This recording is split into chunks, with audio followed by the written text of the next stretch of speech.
Ang pagpaplano sa loob ng isang organization ay napakahalaga para sa kanilang pag-unlad at tagumpay. Ito ay nagbibigay sa kanila ng direksyon at gabay kung paano makakamit ng isang kumpanya ang kanilang mga layunin.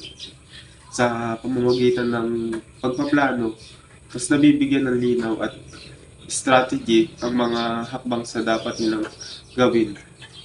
Ang organizing sa loob ng isang kumpanya ay napakahalaga din para sa maayos na takbo ng kanilang mga gagawin at operasyon. Ito ay nagbibigay ng kaayusan at linaw sa pagtupad ng mga tungkulin ng bawat isa sa loob ng isang kumpanya. Sa pamamagitan ng maayos na pag-organize, mas madaling maunawaan ng bawat empleyado ang kanilang mga responsibilidad o roles.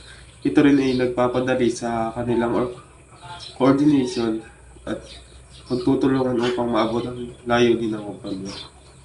Planning at organizing sa isang kumpanya ay napakahalaga para sa success nila. Isipin mo sa isang retail store, yung pag-organize ng mga produkto sa mga istante ay napapadali sa mga customer na hanapin yung kailangan nila.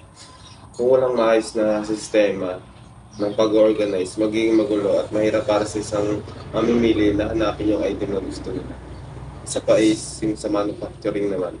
Yung pagpaplano ng production schedule ay nakakatulong para ma-maximize yung gamit ng equipment at matipid sa raw materials. Halimbawa sa car manufacturing, kung walang maayos na schedule, baka magka-delay at maapektuhan yung buong supply ng isang kumpanya.